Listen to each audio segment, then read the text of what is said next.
Hello, I'm Terry Christensen, and this is Valley Politics, once again in Zoom format. Today we'll talk with Lan Diep and David Cohen, the candidates for San Jose City Council in District 4. They were the top two in a field of 4 candidates in the March primary election. Cohen won 36.5% of the vote, and Diep won 33.2%. So now they face each other in the November runoff. Council District 4 includes Berryessa, North San Jose, and Alviso, and registered voters there are predominantly Democrats, and nearly half are Asian Americans. We'll ask the candidates about the impact of the pandemic on the city budget, police reform, hillside growth policy, funding for the arts, and much more, including questions from district voters. And that's what's coming up on Valley Politics.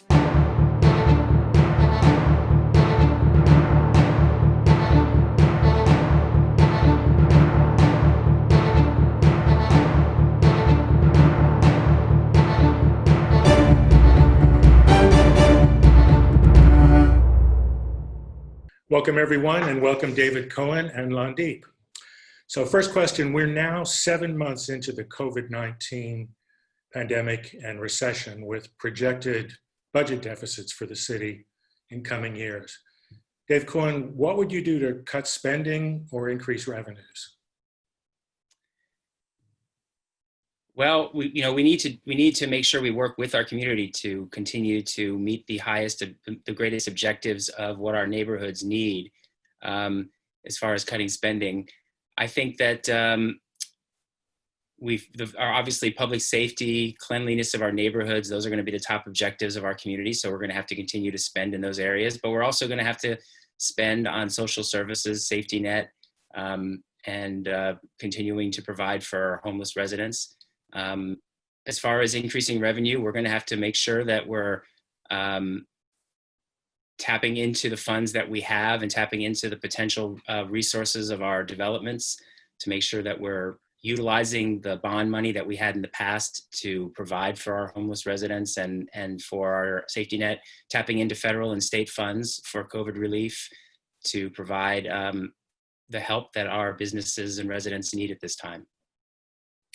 Lan Diep, spending cuts, revenue increases? Right, so we have to work with what we have, and the city is facing a $72 million budget deficit for the ongoing year. I'm grateful that it's not that much more, but I suspect that it will grow over time. The way that cities are funded in California is difficult for any city to sustain, because we're fighting with neighboring cities for revenue. There's property tax, and then there's sales tax, business tax that funds us. And so we're chasing after Palo Alto and Santa Clara and these neighboring cities for jobs. My priority is to, as much as possible, hold the line, not have any layoffs at the city. If possible, move people around, but to the most extent possible, keep everyone employed for as long as we can. Try to provide services, but of course there will have to be limits on that. I put out a fiscal reform proposal to, at least for now, commit in these hard times to replenishing our budget stabilization fund, because we were able to make it through this initial hurdle because we had about $30 million in reserve and we tapped into that. But as we began to draw from that, we're going to run it down. And once things start getting better, and that may be 3 years, 5 years, however down along the road, there's going to be this pent up need to spend, because we have not been spending for the duration of the hardship. And I wanted us to commit now to saying, we're going to take half of whatever excess revenue we have and put it away in, let's call it a lockbox, to preserve our finances, because we know hard times will come again. Well, let's hope there's some excess revenue to do that with. Let's go to the next question. So the final community meetings for the Berryessa Urban Village around the BART station are coming up this month. Critics of the plan say there's not enough, it's insufficient density given the location next to major transit. What do you think, Lan? I acknowledge the criticism. And to some extent, I agree. The plan right now is we're trying to bring 5,000 housing units and 20,000 jobs to the area.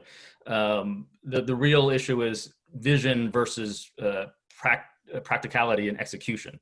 We are in a recession, and the urban village is the place that we have to urbanize, recognizing that around the urban village are single family homes.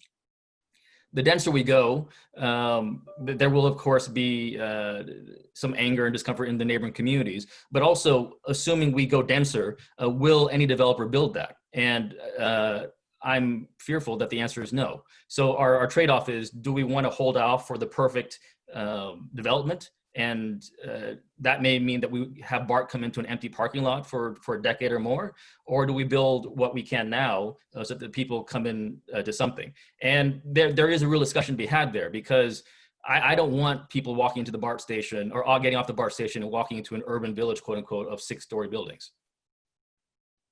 Okay, David Cohen. I agree with the criticism that there's not enough density there. I mean, we are in a situation now where we need more housing and more affordable housing in San Jose. And this is a real opportunity now that we have a BART station to begin to meet a vision of building these urban villages. And the BART station is a key place, just like North San Jose is going to be a key place to urbanize around the light rail stations. And things are changing a little bit in terms of how people are going to work. There's going to be more people telecommuting now because COVID-19 has shown that people can work from home. I think fewer people are going to be working in the office. So I think it's going to be time for us to revisit this idea of how many jobs versus how many housing units we're going to need in an urban village around the BART station. And I think we're going to need to tap into some of our revenue sources for affordable housing, such as our new commercial linkage fee and others, to help subsidize the building of affordable housing in that location, and not wait for development to come forward where the developers are saying, yes, we can now afford to build here. I think we're going to have to help come up with a plan that works for the city, works for our residents, and works for the developers, that makes the right density, that has the right vision for the future of San Jose. In addition, we're going to have to work with VTA to make sure that we improve transportation options around that area, continue to push to get the interchange built at 101 that's going to improve traffic in that area around the BART station, so that we're not funneling all the traffic through Commercial Road to 101 Oakland Road interchange, which is a big mess right now.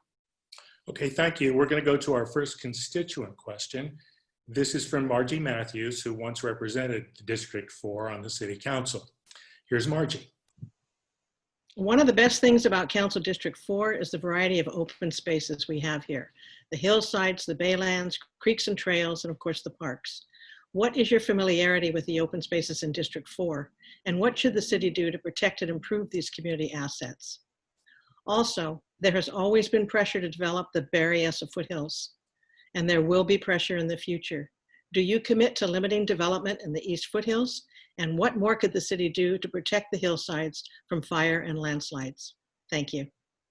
Well, I think one of the most amazing things about District 4 is the hillside. I mean, from every one of our locations, and as a school board member, every one of our school sites, I'm always looking up at the hills and thinking, it's amazing the views that we have looking at these green hills, especially in the spring after the rain falls. The views we have are incredible, and we have to preserve those. And it's really wonderful what our past council members, including Margie, have done to protect the hills, and we need to continue to do that.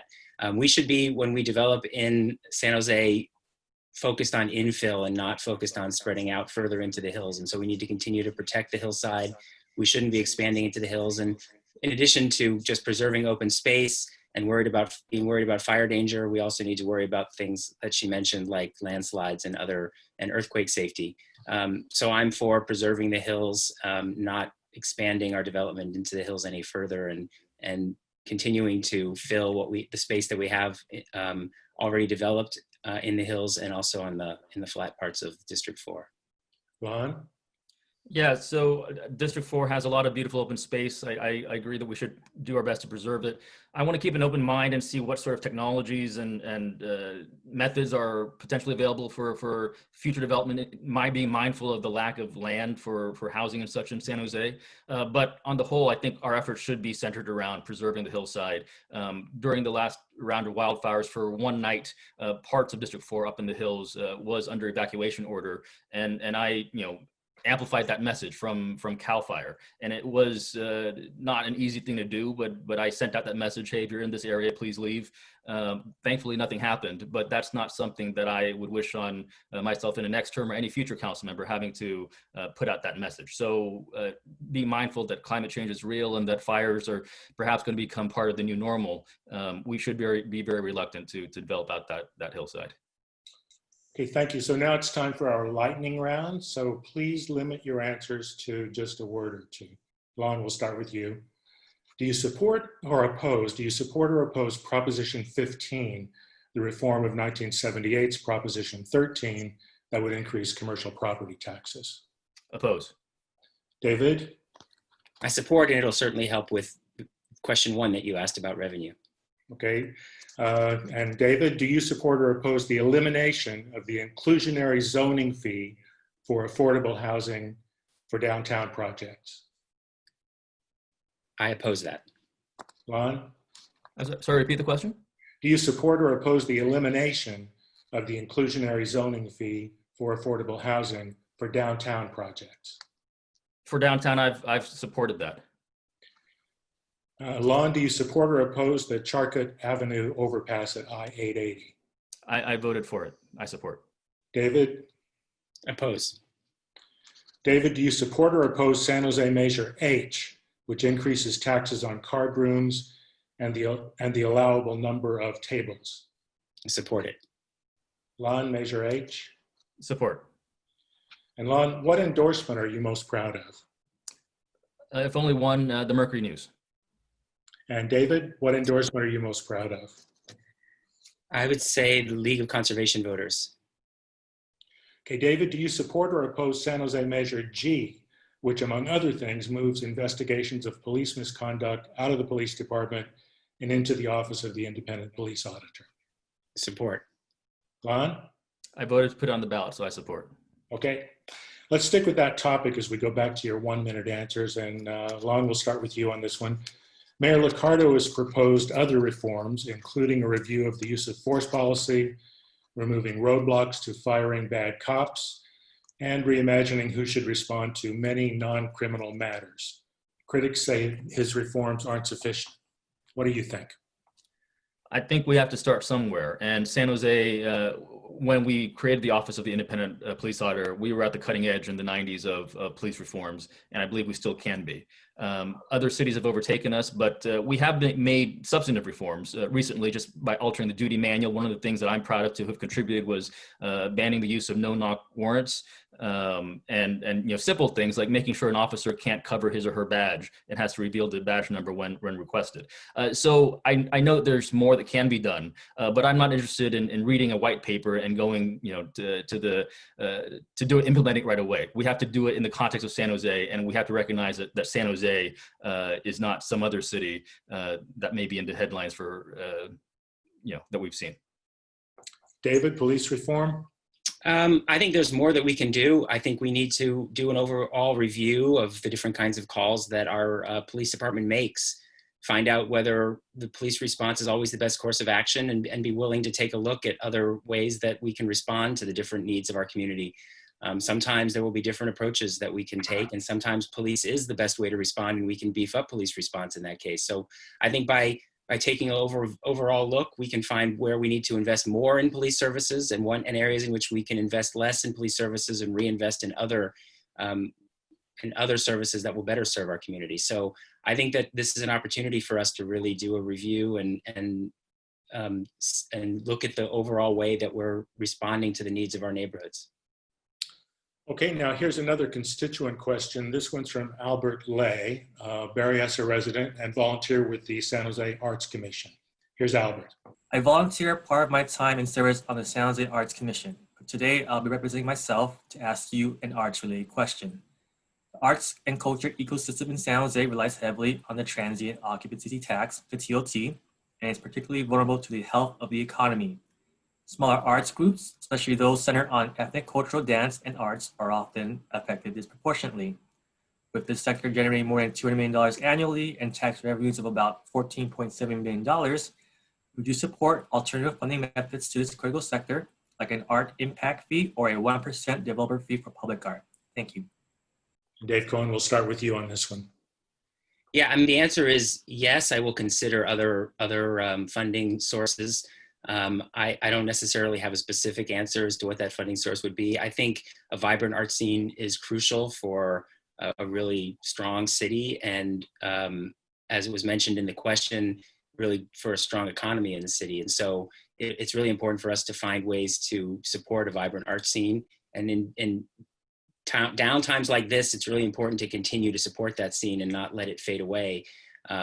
Just like it was in the last recession. As a school board member, there was a lot of pressure on us in our school district to cut our music program. And we have one of the last remaining music programs for instrumental music for elementary kids starting in 3rd grade. I fought really hard to make sure we didn't cut that program when we were trying to find ways to save money back in 2009 and 10. I'm really glad that we didn't cut that program. Now we still have award-winning music in middle school, and it really starts by making sure you just set priorities and find sources of revenue, sources of funding to keep those programs going. Similarly, the city needs to find sources to keep those things alive during the downtime so that those programs will remain vibrant and keep our city on the map as far as arts. Thank you. Lan Diep, arts funding. Yes, I would support that, but not right now. I think right now we're on the ropes in a lot of regards. Taxing even a 1% tax, I think it's a fine idea, but right now on the tail end of I think it was, I forget the measure. I want to say Measure E that had the tax on sale of commercial properties over $200 million. We had the commercial impact fee was just recently, if Measure 15 passes, there's split roll and taxes on commercial properties there statewide. And then you add on top of that another 1%. And what's 1%? But San Jose is competing statewide, is competing across the United States, and is competing globally for these developments that come into San Jose. So I'm mindful of that tension. But of course, we in San Jose support the arts, and we continue to do so after COVID. We've been giving out $2,000 grants to artists impacted, up to $200,000 abouts. So there are unique and creative ways to collaborate, to bring art to San Jose, to support street performers and mural artists, so on and so forth, in a one-off basis. As far as TOT, right now, that is, I know, of a funding source that is dependent upon the economy, but it is also a funding source dedicated solely to the arts that is not in competition with other needs, such as if it were funded through the general fund. I would offer that, and I think that's actually kind of secure funding despite the economic downturn. Of course, it would help if we get a little more transient occupancy income when the economy bounces back, so the sooner that happens, the better. Well, we have another constituent question that's sort of arts related. This is from Ron Appleby, the Vice President of the Berryessa Citizens Advisory Council. We didn't have a chance to record Ron, so I'm just going to read his question, and Lon will lead off with you on this one. Here's Ron's question. District 4 has recently done a great job of resurfacing our streets. Should paintings on our streets and sidewalks, whether Black Lives Matter, Pride colors, or the American flag, be permitted? Paintings on the street. So this is a First Amendment issue, and whatever rules we have, they should apply across the board, and we can't be restrictive based on content. Just because we like one message over another, we allow it, and we try to stop the other one. So this is an issue of free speech. It's an issue of having rules for across the board, no matter what the message. And it's also an issue of funding. For instance, if we have a Pride crosswalk, usually those are funded by business districts in the area that want to support that, because the maintenance of a regular crosswalk, we may let it fade, but over time, if we want to upkeep something like that, it does require extra funding, and usually the businesses nearby chip in for the maintenance of that. Dave Cohen? Well, first of all, if you haven't seen Ron's art, you should take a look. Ron does some great artwork and is a great local leader here in Berryessa. Yeah, I mean, I think that we have to have a place. I think it's a good idea to have a place in San Jose where people can express themselves and be able to do art on the streets.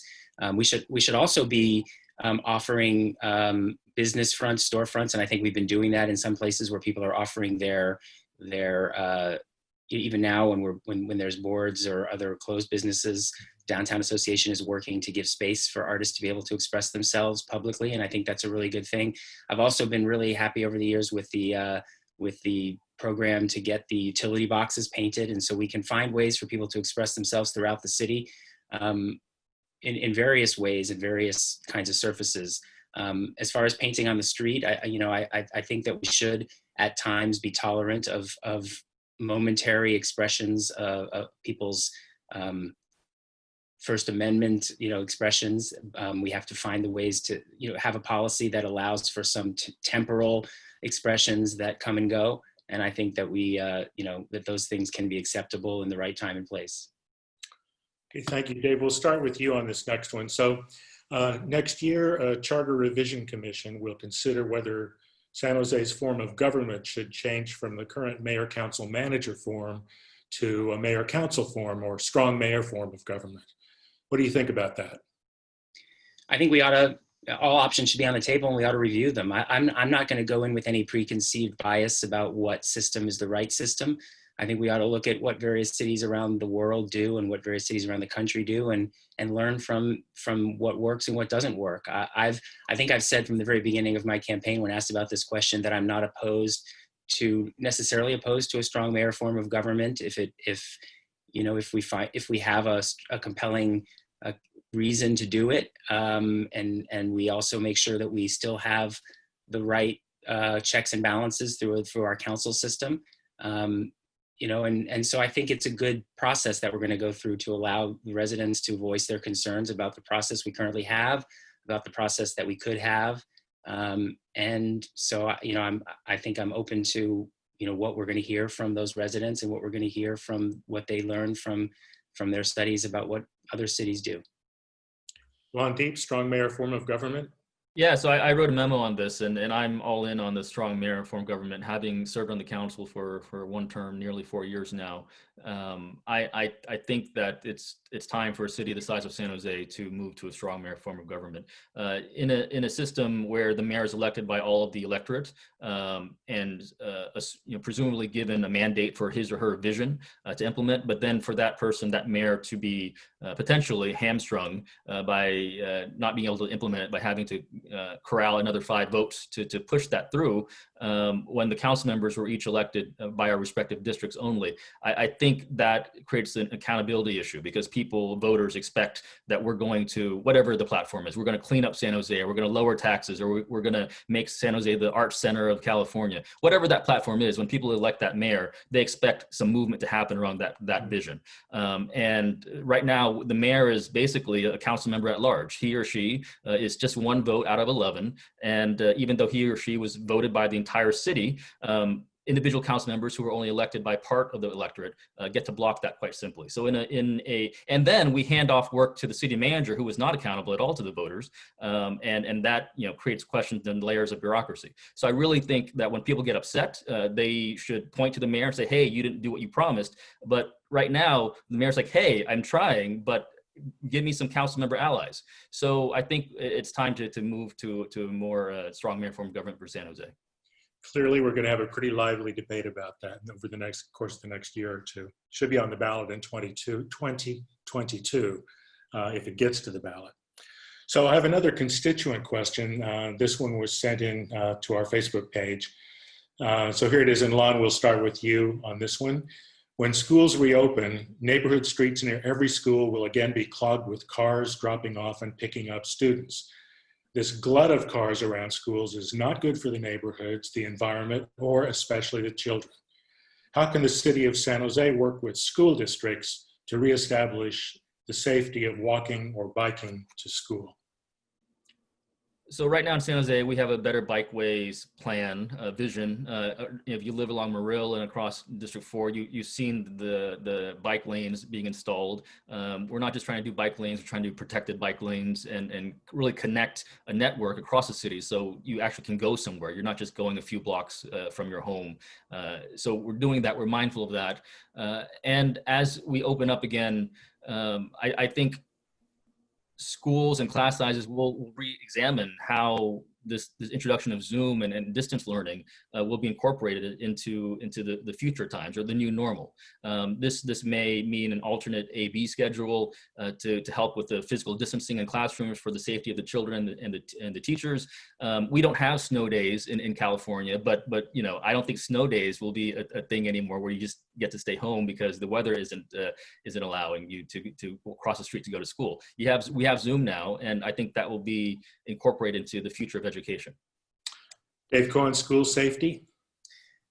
Well, I think there's no doubt that it's going to be, at some point in the near future, we're going to get all of our students back in school every day. That's the best form of learning. As much as we've worked really hard, and I'm really proud of the work that our schools and our teachers have done to provide, I think, a very good alternative program in the short term. Our students will be back in school full time. When they do, obviously, we've always been cognizant about safety issues around our schools. And I will say the city's been a good partner in working with us on our most difficult school locations, as far as putting in safety devices and crosswalks and things, but we can do more. And I'm glad about the walk and roll program that the city cooperates with the schools on, to try to encourage people to walk and bike to school. I think we can do more. We can provide more grants and funding to try to encourage more of our students to walk to school. Students within a certain distance of their school should be walking to school, and we should have more crossing guards paid for by the city at our key intersections to make sure that students are safe when they walk to school. And we should have more, as I said, more funding to provide incentives for students who walk to school, getting points so that they are rewarded as they walk to school more during the year. I mean, right now we have these walk to school Wednesdays, but I think it should be walk to school every day. And I think the city can do more to encourage that. Okay, thanks, guys. We have about 1 minute left. So I want to give you at least 30 seconds each to kind of wrap up. I know that's not much time, but appreciate it if you can try to get it done in that amount of time. Lan, we'll start with you. Yes, it's in my pleasure an honor to serve the District 4 residents. I've learned a lot in the few years I've been here, and I believe that experience will go a long way in helping San Jose move towards a faster recovery. I'm proud to be endorsed by the Mercury News, Mayor Sam Liccardo, former Mayor Chuck Reed, folks that understand District 4, and many residents like viewers like you. So I hope to have your support. Please join my campaign, go to the website, and learn more about me. Hope to have your vote. Thank you. Thank you, Lan. Dave Cohen. Yes, thank you very much for having me today. My experience, both working at a local tech company and serving our community and schools, will provide a unique perspective at City Hall. As a parent concerned about San Jose my children are growing up in and may want to raise their families in, I'm determined to see our city thrive for workers, families, and children. I've been serving the community for over 20 years that I've lived here, and been serving on the school board for the past 14 years. And I've always had an open door and will be very responsive to the needs of our neighborhoods. I'm supported by most of the neighborhood association leaders here in the district. And you can take a look at my website, electdavidcohen.com, to see all of the great support I have and join my campaign. Thank you very much. Well, David Cohen, Lan Diep, thank you both for being with us on Valley Politics today. Good luck with your campaigns. Thank you. Thanks. We'll be back next month with our post-election analysis. Meanwhile, you can follow us on Facebook, and you can also catch up on all our previous shows on our website at creatvsj.org, or on YouTube by searching for CreaTV San Jose. And now, that's all, folks. Thanks for watching.